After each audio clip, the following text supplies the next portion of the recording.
Oi pessoal, tudo bem? Na aula de hoje, vamos focar nosso estudo no planeta Terra. Então, até o momento, nós havíamos estudado a localização do planeta Terra no universo e a sua relação, enfim, com outros planetas formando o sistema solar, tá? Então, agora nosso estudo é direcionado ao que acontece aqui no planeta Terra, ok? Então, começamos com essa questão. Será que o planeta Terra apresentava no início de sua formação as mesmas características que ele tem hoje? Essa figura ao lado mostra pra gente como é a Terra hoje, mas será que ela sempre foi assim? Então, a Terra tem aproximadamente mais ou menos 4,6 bilhões de anos. É a mesma idade do Sistema Solar. Então, o planeta Terra foi formado junto com os demais planetas do Sistema Solar e o Sol. Então, ele possui a mesma idade que o Sistema Solar, 4,6 bilhões de anos. Entretanto, durante toda essa história, a Terra já passou por muita coisa. Então, vamos dar uma olhada nas principais modificações que acontecem e aquelas que ocorreram no passado do planeta Terra. Então, no início da formação do planeta Terra, ele era muito quente e com muitos vulcões ativos, como essa figura aí que está dentro do balãozinho. Lentamente, o planeta foi se resfriando. E ao longo deste lento resfriamento do planeta Terra, a superfície então foi se solidificando, formando então uma camada fina de rocha chamada de crosta terrestre. Junto desse processo, formou-se também a atmosfera primitiva. E então haviam condições para a água permanecer no estado líquido, formando os oceanos. Quando a Terra ainda era muito quente, toda a água que tinha no planeta Terra evaporava e ficava na forma de vapor na atmosfera. Mas após o resfriamento da Terra e as temperaturas atingirem um nível que era adequado para a água permanecer no estado líquido, ela então passou a se acumular nas porções mais baixas da Terra, formando os oceanos. Entretanto, a Terra continua a mudar. Os terremotos e as erupções vulcânicas contribuem para isso. Logo em seguida, nós vamos ver como funciona isso. Entretanto, antes, vamos ver mais alguns aspectos importantes sobre o planeta Terra. Primeiro, não se esqueçam que o nome Terra, escrito com letra maiúscula, se refere ao planeta. Terra, escrito com letra minúscula, se refere ao solo, à terra que a gente pisa. Durante muito tempo, acharam que o formato do planeta Terra era plano, e ainda hoje há discussões sobre isso. Entretanto, o formato da Terra é aproximadamente esférico. A gente dá o nome para essa forma de geóide. Isso porque nos polos a Terra é levemente achatada. Entretanto, como eu falei, ainda hoje se há discussão de que a Terra é plana. Por isso, eu quero que vocês pesquisem sobre isso e leiam argumentos que vocês teriam que explicar para alguém para provar que a Terra é redonda, tá? Então, agora eu quero que vocês pausem o vídeo e copiem essa questão no caderno, elaborando um texto que responda essa pergunta. Se você precisasse explicar a forma da Terra a alguém, que argumentos escolheria? Lembrando, escolha argumentos que explicam o fato da Terra ser redonda, pois essa é a forma que a ciência diz que a Terra possui, ok? Então, pausa o vídeo, copia essa pergunta e depois volta para cá. Retomando, vamos ver qual é o diâmetro equatorial da Terra, essa que a setinha está apontando. É de 12.756 quilômetros, enquanto que o diâmetro polar é um pouquinho menor, isso porque, como eu falei, a Terra é levemente achatada nos polos. Então, é de 12.714 quilômetros, alguns quilômetros aí de diferença, justamente por causa desse achatamento dos polos. A massa da Terra é esse número aí, 5,9 sextilhões de toneladas, ou esse número gigantesco aí com um monte de zeros, que representa 5,9 sextilhões de toneladas. Vamos ver qual é a composição da Terra. Bom, 30% da Terra é composta de rochas de diferentes formatos, como nós vamos ver nas próximas aulas. E 70% da Terra é composta de água, tanto que no sistema solar nós dizemos que o planeta Terra é chamado de planeta água.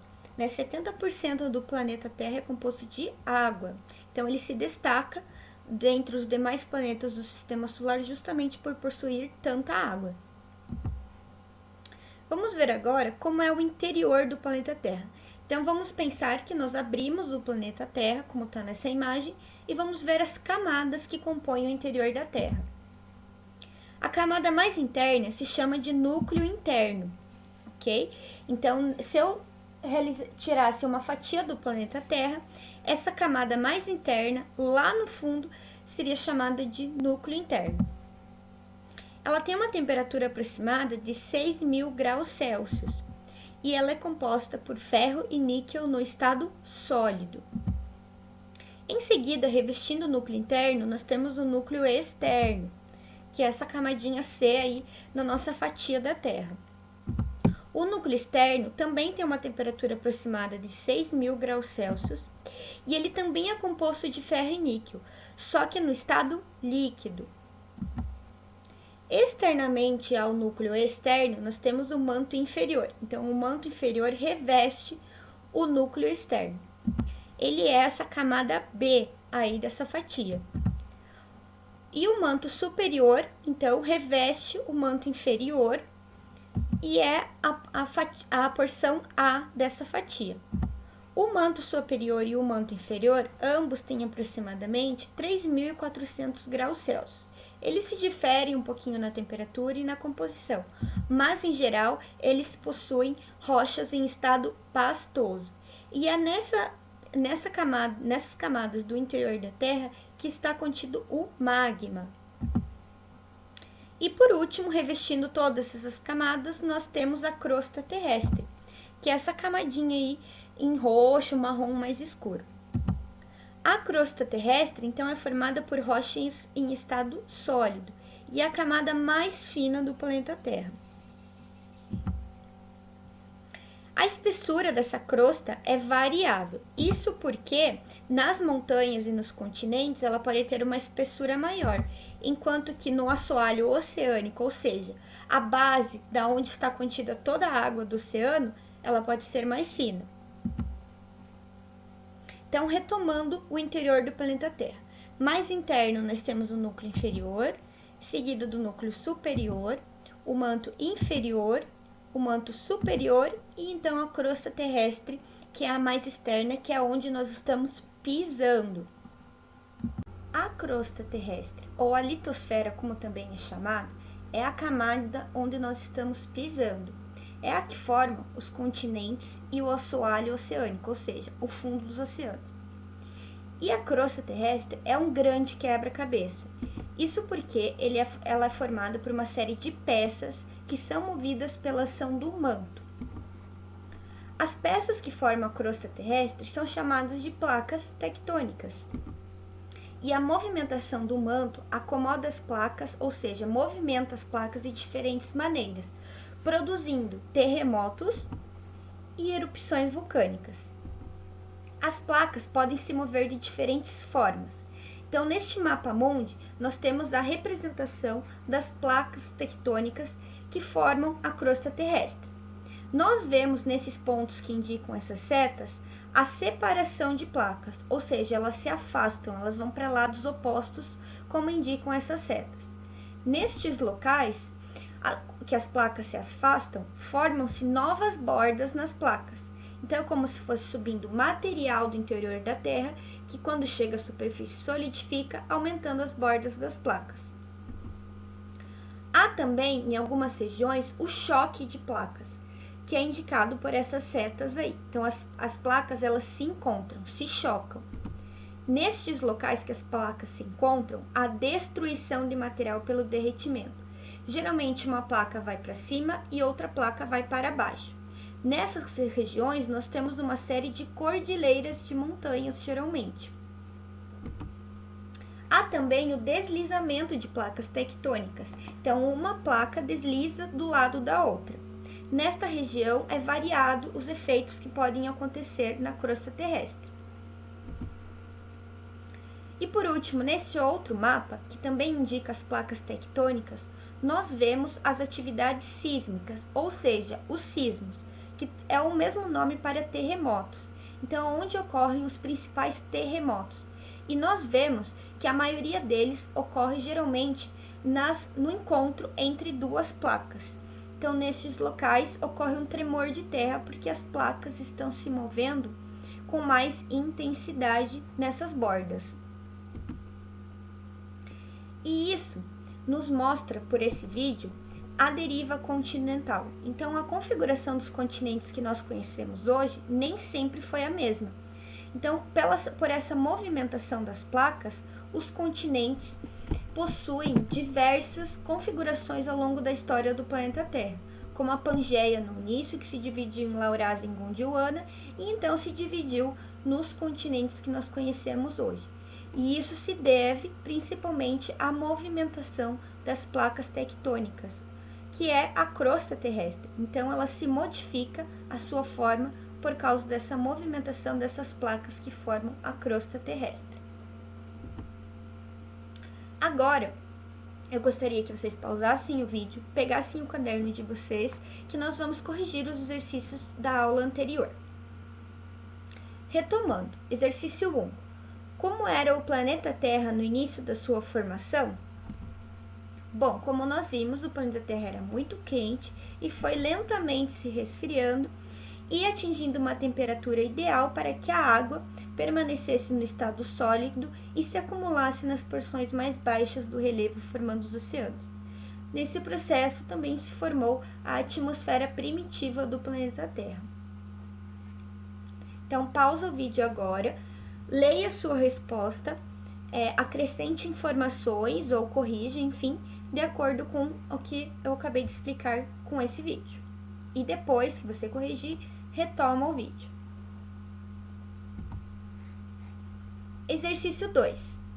Quais são as camadas que compõem a estrutura da Terra? Elabore um desenho esquemático no caderno. Bom, o desenho poderia ser bem simples, tá? Como eu vou indicar aqui. Então, a Terra, como não precisava dizer o planeta Terra, mas se eu cortar a Terra ao meio, eu posso ver as camadas. Então, o núcleo inferior, o núcleo superior, o manto inferior revestindo o núcleo, o manto superior revestindo o manto inferior, e então a crosta terrestre. Então, poderia ser um desenho dessa forma, não precisa ser um desenho em 3D, como a gente vê nos livros ou como as imagens anteriores que eu mostrei. Pode ser dessa forma que vocês podem desenhar as camadas que compõem a estrutura da Terra. Então, novamente, pausa o vídeo, veja a sua resposta e corrija se for necessário. Retomando, explique brevemente a constituição de cada camada que compõe a estrutura da Terra. Bom, vamos pensar em conjunto o núcleo superior e o núcleo inferior. Eles estão a aproximadamente 4.650 km de profundidade e compõem-se de ferro e níquel a 6.000 graus Celsius. O núcleo interno é sólido e o núcleo externo é líquido, ok? O manto superior e o manto inferior são as próximas duas camadas mais externas ao núcleo do interior da Terra. Então, o manto está a aproximadamente 3.000 km de profundidade e é formado por material pastoso chamado de magma a 3.400 graus Celsius.